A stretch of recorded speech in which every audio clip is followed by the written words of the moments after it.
Good afternoon all, Specky Bandit here and welcome to the channel. Today we are asking the question, is it possible to beat Signalis using only the pistol?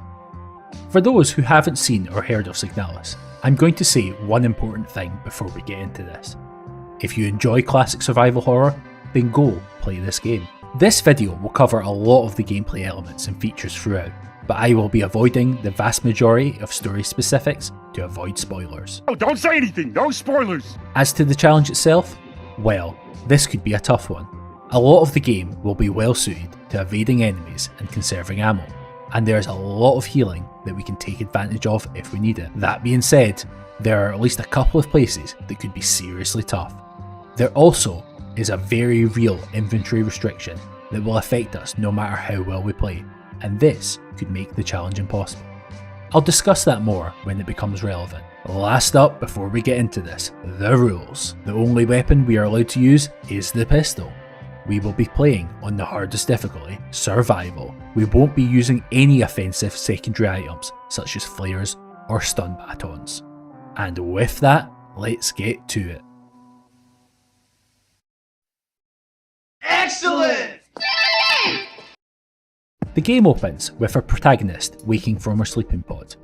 This is LSTR-512, and she is a replica, an artificial mechanical life form created to perform specific jobs on behalf of humanity. There are many like LSTR-512 and other models besides, but she is also an individual with the individual motivation to find the woman in the photograph. She is Elster. We start by exploring the crashed ship we are on, solving the first of the game's many puzzles, resulting in a repaired keycard that we can use to exit the ship. As we trudge through the snow, we discover a pit with a hole in it that we can crawl through, and at the end of it, a radio room, with a mysterious book, The King in Yellow. We experience a strange sequence, and we realise that this is going to be an unusual journey. The game starts in earnest, with us back in control of Elster on the re-education floor. Is that a euphemism? We explore, noting a mangled, bloody body on the floor. We meet a couple of NPCs, something that will happen on occasion, but will be glossed over for the sake of the story. Except in this case, where we find out that the woman we are looking for could be in the mines, so we need to head downwards. It also turns out that there is some sort of plague killing the humans and turning the replicas into techno-zombies? Yeah, that could be a problem. We obtain the pistol, our trusty weapon for the run, and a note telling us how to open a safe to access a keycard. Unsurprisingly, the bloody mess from earlier was just pretending to be dead. I'm shocked. I'm shocked. So we dodge it. We grab the keycard from the safe and then proceed through to a classroom with a severe subsidence problem. But it is a route downwards, so we will take it in pursuit of our objective. In the next area, we find the elevator, but it needs an ID pass to operate. We grab a hatch key and then proceed to explore, noting many potential foes. We solve a fun little lockpicking puzzle. The goal from here is simply to explore and gather all the useful supplies we can until we find a way to get the elevator moving. We leave our pistol behind for now, lest we be tempted to use it unnecessarily. We sneak past a few enemies, ignore some ammo in case we get spotted, and then find a couple of key items. And then we do get spotted and experience the ear-splitting screech of a replica. This is the stuff of nightmares. After dodging it, we explore some more and take advantage of one of the game's mechanics, shoving enemies out of the way by running into them. It's useless when you're swamped by multiple enemies, but awesome for clearing space and saving ammo. We grab some more key items, and then take our first blow as the game refuses to let us through a door. With a key we've managed to put together, we open a box to grab a mysterious slab that we'll save for much later, and then enter a dreamlike first person section where we obtain a radio and learn about using it to solve puzzles. Back with Elster, we now have this radio, which could be useful. With that in hand, we explore a little further, getting access to a list of frequencies that allow us to access safe combinations. We open the tree safe, grab the card inside, and then head back to the elevator. From there we head downwards, but get stopped at the medical floors where our card is confiscated. Stuck once again, we leave the elevator and proceed into a much larger and more dangerous area. We explore carefully in pursuit of our immediate goal. We need to find 5 keycards that will allow us to open a strange door. There's a lot of running back and forward and dodging enemies, including a couple of close calls, and then quite a few interesting puzzles. The first of these involves draining some floodwater via a puzzle that should look relatively familiar. I've seen this one before. It isn't too tricky, thankfully, and the solution is actually on a piece of paper in the room if you get stuck. Our next stop is to play a video cassette that we found, which again crosses into a mysterious flashback where we are able to essentially transfer an item, in this case a keycard, back to reality. Seems like Betamax had some features that I wasn't aware of. From there, we open the sword safe using a combination of the frequencies we found earlier and a cipher we found on a note. This is a pretty good puzzle. We grab the eidetic module, known as the camera from now on, and a key to the incinerator room. From there, we grab a couple more items, including a socket wrench and a socket itself, and then head through to the incinerator room. This is another fun puzzle where we essentially have to find the correct position for 3 dials. We solve the puzzle, grab a keycard, and exit the room running straight into an enemy. We use the camera to snap the pattern on a key trapped in a rock, and then use this to print a duplicate key. With this in hand, there's only one left, so we head back downstairs and open the ventilation using the socket wrench to grab the last key. With all 5 in hand, we open the door and then proceed through to the first boss of the game, Mina. We go into this fight armed and dangerous, by which I mean we have a pistol and a full stack of spare ammo. I doubt this will be enough, but since there will be ammo in the arena, we might be okay. The boss herself is fine.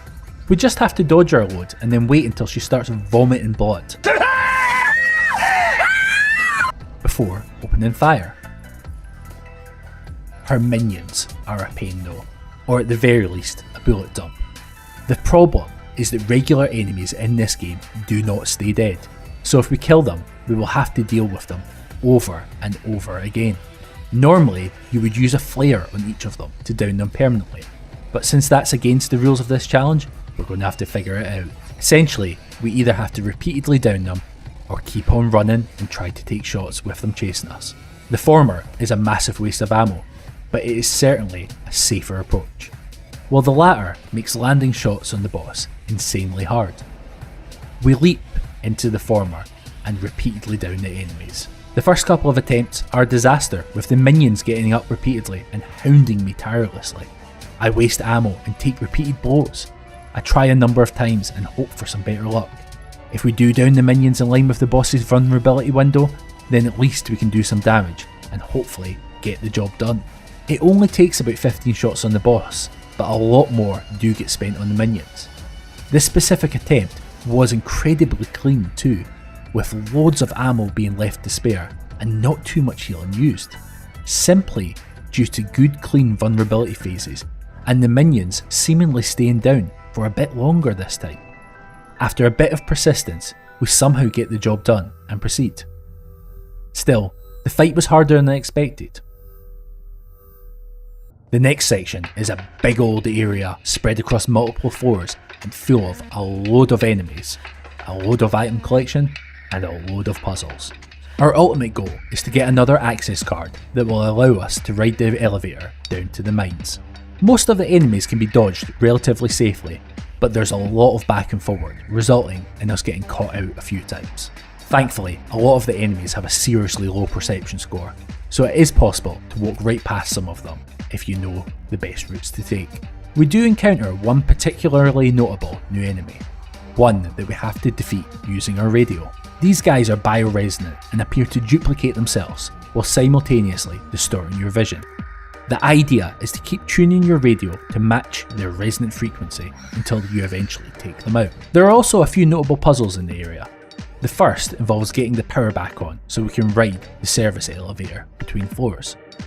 The second involves playing a music cassette through the radio so we were able to use it to open an audio locked container. The third involves solving a combination lock using a photo of the game's solar system in a specific combination. A new mechanic is also introduced where we need to use a flashlight to see inside and interact with things in pitch black rooms. Anyway, After a lot of back and forward, we are able to secure a route to the mines, so we head on down. The mines are a rather short area, but they do introduce another obstacle we need to be aware of: trap wire. This stuff is basically razor wire, except it's nearly invisible unless you use the flashlight. Walking into it hurts like hell, but navigating it almost always results in some goodies. We avoid a group of replicas and then trigger the opening of a hatch so we can proceed further down.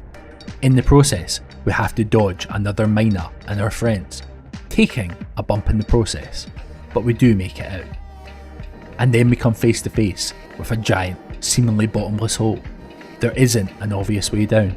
Not that I'd want to go down given the choice, but Elster seems determined as she takes the plunge into the unknown.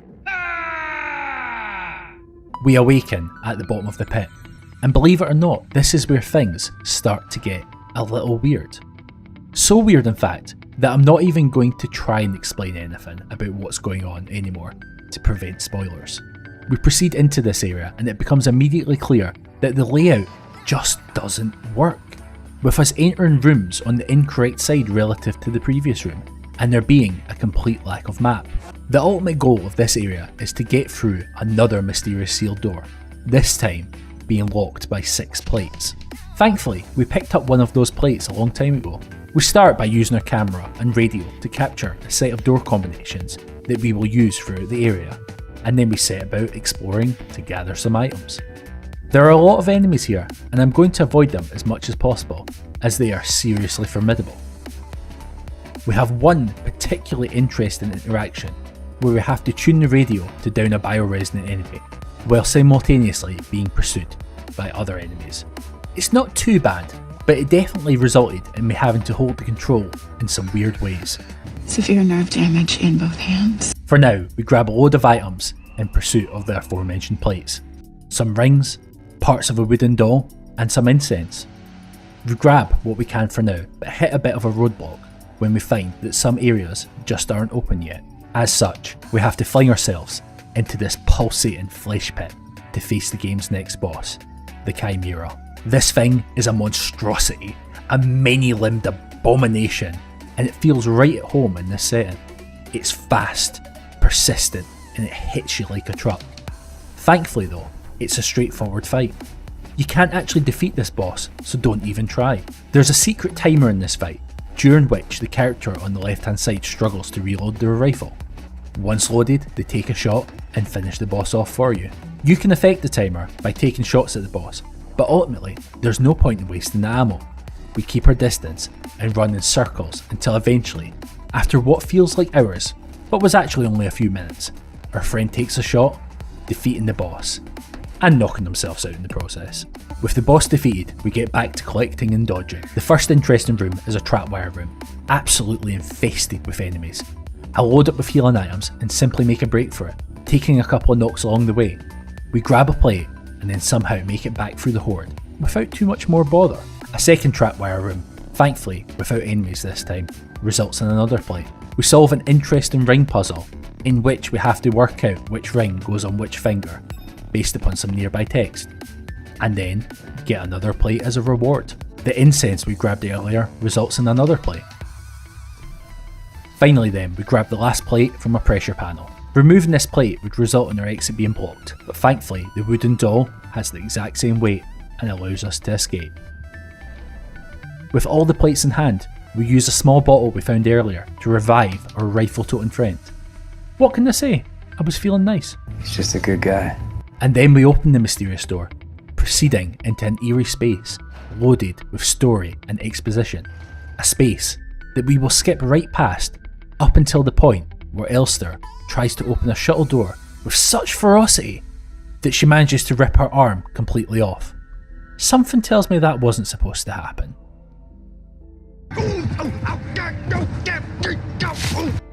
Somehow back on the ship, we find another LSTR unit and rearm ourselves. Or somehow jumping down a hole back into a twisted version of the classroom area from earlier. This time, it's even more restricted, with our goal simply being to open the safe again, to get a keycard and then get the hell out of there. We dodge our way through a load of enemies and then proceed through the hole again, ending up in a new area, Rotfront. A new area that just so happens to be on another planet? But really, what did you expect at this point? And so we enter the final area of the game, which just so happens to be filled with, you guessed it, enemies and puzzles. It's not too bad though really. Most of the enemies can be duped as long as we take our time and use sensible routing. We take a few bumps as usual, but nothing that worries me too much. In terms of puzzles in this era, there are a few cool ideas. For one, we activate a radio tower to play a specific tune so we can open a box. There are multiple towers to choose from, but only one works, and we need to work out which one by aligning two different frequencies. For another, we have to do some detective work and work out the combination to a door, using information from some emails and medical records you find. There's a few more, but we'll skip past them. Anyway, we have a mostly smooth time, with the only significant encounter being another bioresident enemy in a room with a load of other aggressive enemies. As we explore, we collect 6 tarot cards through various other puzzles. We then use them to solve a puzzle that gives us information related to the lunar cycle on the various planets in the system. This information is then put to work in the central room to open a hole in the wall that looks familiar. We proceed through it and once again find ourselves in a radio room with the king in yellow. We grab it and are then allowed to proceed to the final safe room in the game. And so we come to prepare for the final boss. I mentioned earlier that there may be a point where the run could simply be impossible due to inventory restrictions, and this is it. We kit up with our pistol and a full stack of ammo and a load of healing, but notably we don't take all the ammo we have with us. We can't, as we just can't carry more than one stack at a time. So we have to face the boss with what we have, and there will be more ammo in the arena, but if it isn't enough, then there's absolutely nothing we can do about that. We head in and get to work. The boss can be quite tough, with some very high damage attacks that can be a bit tricky to dodge. The goal is to grab one of her spears, shoot her until she takes a knee, and then impale her. Rinse and repeat 6 times. Getting the first attack in isn't a problem thankfully, but the next one is a bit trickier. She brings in some minions to chase us. We dodge about, grabbing all the useful items we can, and let the minions get taken out by the boss's own attacks. We then take her down once more and proceed. The next 2 phases aren't too bad, but the difficulty does start to ramp up and we end up with more minions. She learns a few new psychic blast attacks that are a little harder to see and really do bring the pain. Eventually she starts to put out a rotating barrier to block some of her shots, forcing us to be very, very careful to avoid wasting ammo. We're also starting to burn through our healing. We push on and do our best, but are ultimately taken down.